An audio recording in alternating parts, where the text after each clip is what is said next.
Wicklow, Tinahely, it's never looked nicer, and it is lovely. This has been your home forever.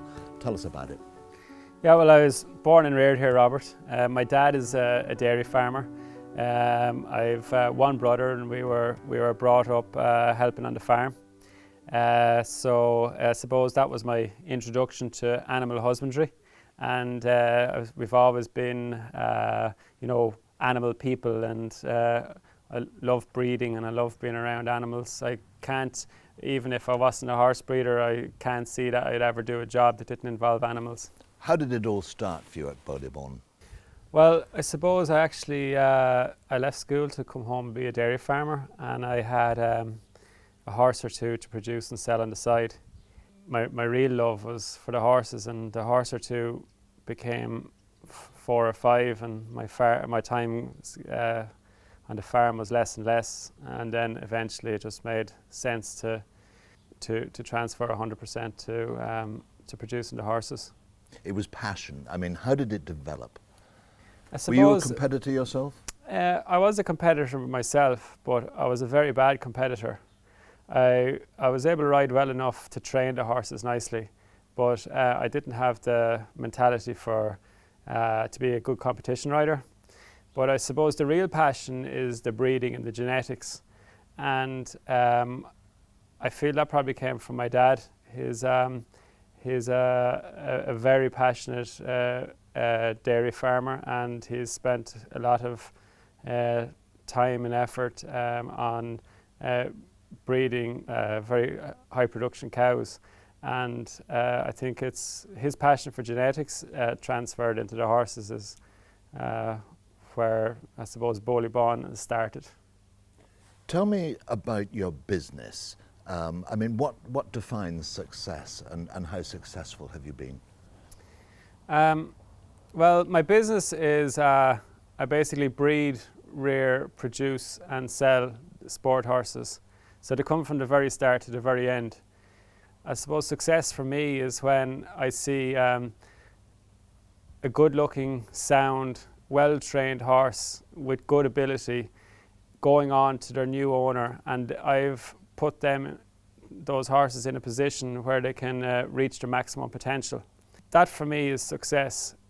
So I have had successes in that we've had a 5-year-old winner in Dublin, we've had a 4-year-old winner, a reserve champion, and we had a mare, she won the 8 and 9-year-olds in Dublin last year.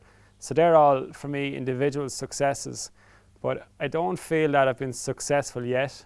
I suppose in time I would like to see more Boleybawn horses in the really big classes without having to have expanded the farm to a point where we can't give it individual attention anymore. I'd like to, I suppose, have a very high strike rate of performance horses to foals that we put on the ground. I come from the thoroughbred side of the business. We don't have artificial insemination, we don't have embryo transfer, we don't have ICSI.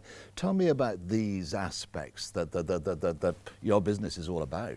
For me, the nicest thing to see is a mare with her own foal trot across the field together. But realistically, for the business and in order for our stock to be the best, we need to maximize the production from the best mares. So embryo transfer is the process of breeding a mare normally, and between 7 and 8 days later we wash the embryo from the uterus and transfer it into a surrogate mare. So there's 2 main reasons that we do that. Firstly, we can breed from the good performance mares and they can stay in the sport. Secondly, when we find a mare that's been a really good producer, that we can flush her on each cycle, so that way we can have multiple foals every season. Then ICSI is relatively new phenomenon. There are 10-year-old horses in the world bred through ICSI, but it's the process whereby the ovocytes are aspirated from the follicle of the mare, which would be usually done out of season in late autumn, early spring. And the advantage of that process is that again, there can be multiples foals each season, but also you can use some stallions that can be difficult to breed with normally. Given embryo transfer and ICSI, it becomes global very quickly, doesn't it? Yes, it does, and like we're a part of the world market. It's not an Irish market. Most of our horses are exported. A lot of the genes that we try to add to the herd are imported from Europe. So yeah, for sure.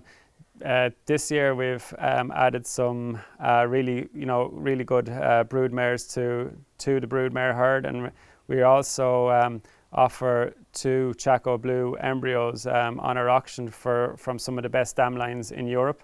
So yeah, for sure it's worldwide, and we've sold nice horses to several parts of America and Scandinavia, particularly to Norway, all around Europe. Belgium, Holland, France, Estonia. Ronan, how do you select your stallions and your breeding stock?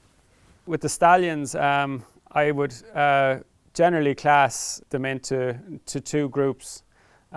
You have usually a tall, sometimes maybe old-fashioned, big, strong canter, brave, maybe not always the most careful type of horse, and then you very often have another type which would be maybe a little bit smaller, faster, really good reflexes, super careful, more modern type. Each mare will generally be best served by one of those types. So that would be the first thing. Obviously, if the mare is big and slow, we try to breed to the sharper, more modern type. If the mare is a very hot temperament, we try to breed to the bigger, stronger, more old-fashioned type. But I think the most important thing is to actually truly understand the natural traits of the mare and the stallion. In show jumping, the element of the rider is massive, and that's not genetic. So I think we try to understand as best as we can what the natural traits of the stallions are. Like, is it, for example, is the rideability because the stallion has a great mind and a great temperament, or is the rideability because every horse that rider rides can go nicely? And likewise with the mare, it's very hard to breed a mare that is unbroken, never loose jumped. You just see her in the field.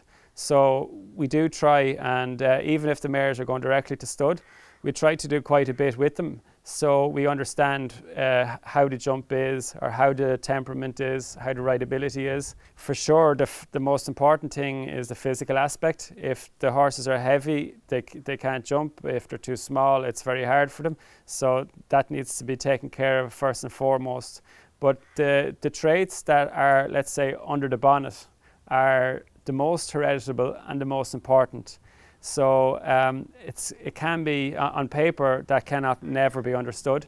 It's, I suppose, time spent with the mares and spending as much time seeing stallions compete at the shows.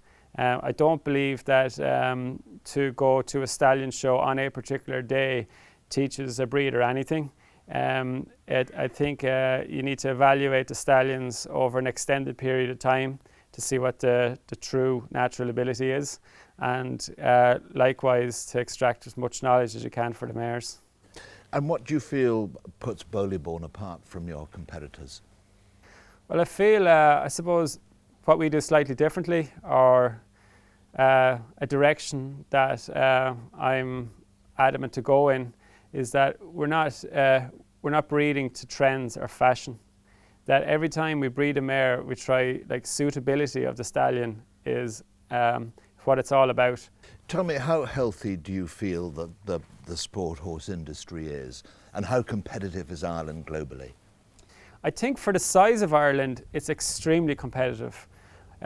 We breed about 5,000 foals here every year, and very often we compare ourselves to the likes of Germany, who breed 40 or 45,000 foals in a year. and we wonder why we don't have so many Grand Prix horses on the the world stage. But I actually think we're doing incredibly well.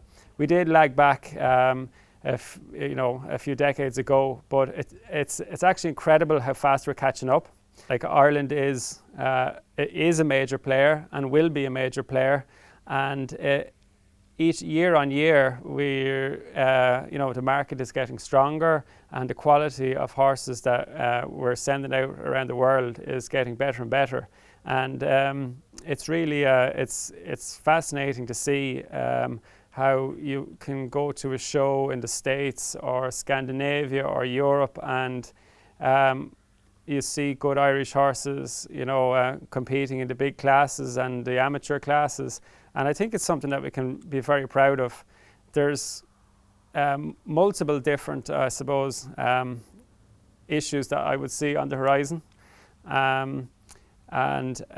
think it's up to all of us as individuals to deal with them. Like as we spoke about, the techniques of ICSI and ET, they have massive benefits, but there's also an element of overproduction from certain dam lines and sire lines that it's inevitable that we're going to meet in years to come. And I think young mares and young stallions are going to find it very hard to prove themselves because the chances just won't be there. It's become very easy to breed with the best stallions in the world, but I think that we need to be mindful of it, and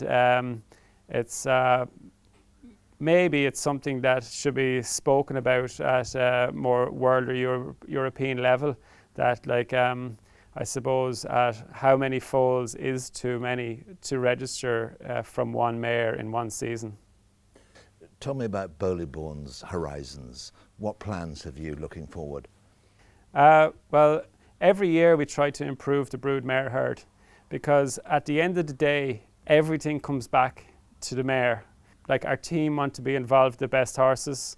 Our brand wants to be associated with the best horses, and the most obvious way to improve the horses is back to the mare.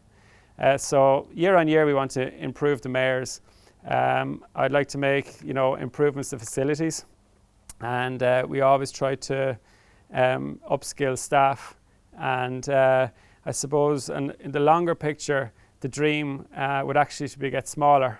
I'm very keen to raise the quality of the stock we produce. I don't necessarily need to raise the quantity.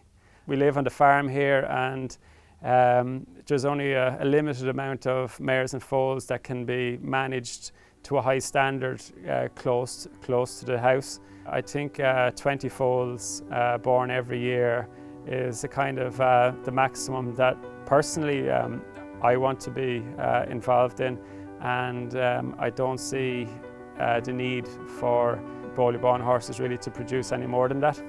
I'm impressed by what I see at Boleybawn. It's all going fantastically, and huge congratulations to you. Thank you very much, Robert.